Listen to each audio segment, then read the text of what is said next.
ఆలోచన చేయమని అడుగుతాను అధ్యక్ష. అధ్యక్ష, ప్రతిపక్షం బలపడలేదు అధ్యక్ష.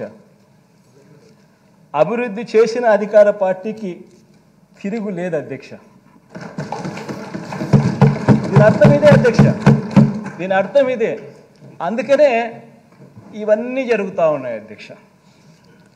ప్రజల్లో వారు లేరు కాబట్టి ప్రతిపక్షం కుట్రలను పొత్తులను ఆశ్రయించింది అధ్యక్ష. పొత్తులతో పాటు అబద్ధాలని మోసాలని కూడా నిజంగా ఆశ్రయించడం అన్నిటికన్నా దారుణం అధ్యక్ష. అధ్యక్ష, అందుకనే ఈ మధ్య కాలంలో చంద్రబాబు నాయుడు గారు కొత్త కొత్త వాగ్దానాలతో కొత్త కొత్త గారడీలు చేస్తూ ఉన్నాడు. అసలు ఎక్కడా లేని కొత్త కొత్త వాగ్దానాలు అధ్యక్ష. ఈ వాగ్దానాల గురించి మాట్లాడే ముందు అధ్యక్ష ఒక్క విషయం, ప్రతి ఇంట్లో ప్రతి పేద కుటుంబం ప్రతి ఒక్క కుటుంబం కూడా ఆలోచన చేయమని చెప్పి కోరుతా ఉన్నా. దీని గురించి ఈ వాగ్దానాల గురించి చంద్రబాబు చేసిన వాగ్దానాల గురించి మాట్లాడే ముందు అధ్యక్ష ప్రతి విషయం కూడా ఆలోచన చేయమని అడుగుతాను.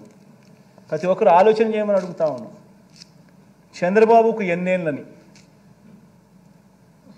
చంద్రబాబు నాయుడు వయసు 75. ఇది వెరీ ఇంపార్టెంట్ అధ్యక్ష. చంద్రబాబు రాజకీయాల్లోకి వచ్చి ఎన్నేళ్ళు అయింది అధ్యక్ష? 45 ఏళ్ళు అధ్యక్ష. చంద్రబాబు మొదటిసారి సీఎం అయ్యి ఎన్నేళ్ళు అయింది అధ్యక్ష? దాదాపు 30 సంవత్సరాలు అధ్యక్ష. మరి ఇన్నేళ్ల తర్వాత కూడా అధ్యక్ష, ఇన్ని సంవత్సరాల తర్వాత కూడా 3 సార్లు సీఎం అయిన తర్వాత కూడా అధ్యక్ష, 3 సార్లు సీఎం అయిన తర్వాత కూడా అధ్యక్ష, ఇంకా ఇప్పటికి కూడా ఇంకా ఇది చేశా కాబట్టి నాకు ఓటేయండి అని ఆయన నోట్లో నుంచి రావడం లేదు అధ్యక్ష. ఇప్పుడు కూడా ఏమంటున్నాడు అధ్యక్ష, నాకు మరోసారి ఛాన్స్ ఇస్తే నేను అది చేస్తా ఇది చేస్తా అని చెప్తున్నాడు అధ్యక్ష. ఈ రోజుకి కూడా అధ్యక్ష ప్రతి పేద కుటుంబం అధ్యక్ష, ప్రతి సమావేశంలో ప్రతి ఒక్కరూ కూడా ఈ విషయంగా ఆలోచన చేయాలి, ఈ విషయంగా చర్చ జరగాలి అధ్యక్ష. ఇన్నేళ్ల తర్వాత కూడా చంద్రబాబు గారి పేరు చెబితే ఇన్ని సంవత్సరాల తర్వాత 3 సార్లు ముఖ్యమంత్రి, 14 ఏళ్ళు ముఖ్యమంత్రిగా పరిపాలన చేశాడు. ఇంతకుముందు నేను చెప్పినట్టుగా 75 ఏళ్ళ వయసు, 45 ఏళ్ళ రాజకీయ జీవితం, 30 ఏళ్ల కిందట నేను ముఖ్యమంత్రి అయినాడు. ఇన్ని సంవత్సరాల తర్వాత ఈ రోజుకి కూడా చంద్రబాబు పేరు చెబితే గుర్తుకొచ్చే కనీసం ఒక్క స్కీమ్ అయినా ఉందా అని చెప్పి ప్రతి ఒక్కరూ ఆలోచన చేయాలి. ఆయన పేరు చెప్తే అధ్యక్ష, ఆయన పేరు చెప్తే ఈ రోజుకి కూడా గుర్తుకొచ్చే ఒక్క స్కీము లేదు. కానీ ఆయన పేరు చెబితే మాత్రం ఇవాళటికి కూడా గుర్తుకొచ్చేది ఇవాళటికి కూడా అధ్యక్ష ఎన్టీ రామారావును వెన్నుపోటు ఎవడు పొడిచాడు అని అంటే గుర్తుకొచ్చే పేరు ఫస్ట్ చంద్రబాబు నాయుడు. ప్రజలను ఎవరు వెన్నుపోటు పొడిచారంటే గుర్తుకొచ్చే పేరు చంద్రబాబు నాయుడు. అక్క చెల్లెమ్మలను ఎవరు వెన్నుపోటు పొడిచారంటే గుర్తుకొచ్చే చంద్రబాబు నాయుడు. 2000 రూపాయల నిరుద్యోగ భృతి తర్వాత ఇవ్వకోకుండా ఎగరగొట్టింది ఎవరంటే ఇప్పటికీ చంద్రబాబు. బ్యాంకుల్లో పెట్టిన బంగారం రైతులకు ఇప్పిస్తానని చెప్పింది ఎగరగొట్టింది ఎవరంటే చంద్రబాబు. రైతులకు రుణమాఫీ అని చెప్పి ఎగరగొట్టింది ఎవరంటే ఇప్పటికీ చంద్రబాబు. గుర్తుకొచ్చేటివి అధ్యక్ష ఇవన్నీ, నేను చెప్పేటివన్నీ కూడా అధ్యక్ష. అధ్యక్ష బాబు పేరు చెప్తే అధ్యక్ష గుర్తుకొచ్చే స్కీమ్ ఒకటంటే ఒకటైనా ఉందా అని అడుగుతా ఉన్నాను. ప్రతి కుటుంబంలోనూ ఈ చర్చ జరగాలి అధ్యక్ష. అధ్యక్ష చంద్రబాబు అధ్యక్ష మీ సామాజిక వర్గాలకు చేసిన మేలు ఏమన్నా ఉందా అని కూడా ప్రతి సామాజిక వర్గంలో కూడా చర్చ జరగాలి అధ్యక్ష. ఎందుకంటే ప్రతి సామాజిక వర్గాన్ని మోసం చేశాడు. అసలు ఆయన మేనిఫెస్టో వచ్చింది అని అంటే అధ్యక్ష ఇంతలా బుక్ వస్తుంది. ఆ బుక్లో ఒక్కొక్క పేజీలో ఒక్కొక్క సామాజిక వర్గానికి ఇన్ని హామీలను పెడతాడు. ఎన్నికలు అయిపోయిన తర్వాత ఆ బుక్ ఆ మేనిఫెస్టో ఎక్కడికి పోతుందంటే చెత్తబుట్టలోకి వెళ్ళిపోతుంది. ఆ మేనిఫెస్టో ఎక్కడుందని చెప్పి నెట్లో ఎతికినా కూడా ఎక్కడ కనిపించదు. కనీసం నెట్లో కూడా దాన్ని కనపడకుండా చేసేస్తారు. ఏ సామాజిక వర్గానికి కూడా తను చేసింది ఏమిటి అని అంటే కూడా కనీసం చెప్పుకునేదానికి ఏమీ లేని అధ్వానమైన పరిస్థితిలో ఆయన పాలన సాగింది. ప్రతి ఇంట్లో ఈ చర్చ జరగాలి అధ్యక్ష.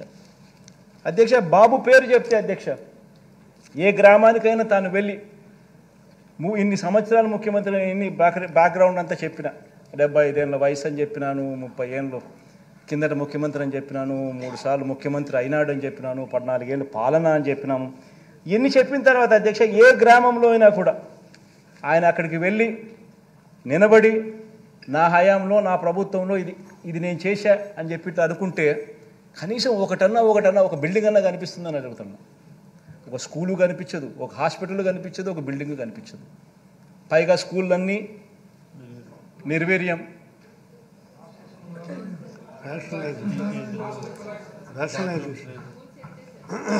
మే స్కూళ్ళల్లో పరిస్థితికి నేను చెప్పాల్సిన పనులు చంద్రబాబు నాయుడు హయాంలో ఏ మాదిరిగా ఉన్నాయో ఆ రకంగా కనిపించే పరిస్థితి అధ్యక్ష.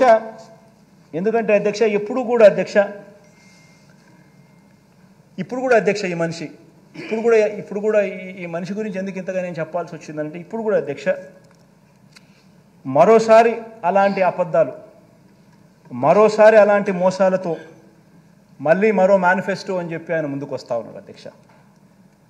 ఈ మనిషిని నమ్మడం అంటే ఏమిటంటే అధ్యక్ష, బంగారు కడియం బహుమతిగా ఇస్తానని ఊబులోకి దింపి మనుషులను తినేసే కథలో పులి మాదిరిగా కొత్త ఎర్రలతో ఈ పెద్ద మనిషి బయలుదేరాడు అధ్యక్ష. ఈ మనిషిని నమ్మితే ఆ పులి కథే గుర్తుకొస్తుంది అధ్యక్ష. అబద్ధాలు చెప్పేటప్పుడు అధ్యక్ష బాబదారిద్ర్యం ఎందుకు అన్నది బాబు సిద్ధాంతం అధ్యక్ష.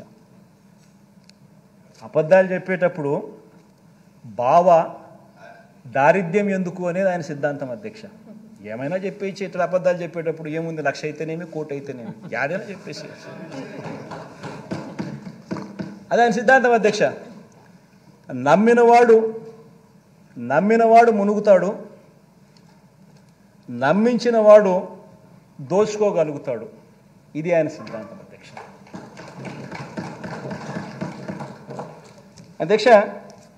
ఈ సిద్ధాంతం ప్రకారమే అధ్యక్ష బాబు ఏం చేస్తున్నాడు అని అంటే అధ్యక్ష, ఇటీవల ఎన్నికలు జరిగిన 4 రాష్ట్రాల ఎన్నికలు జరిగాయి అధ్యక్ష ఇటీవల ఈ మధ్యకాలంలోనే.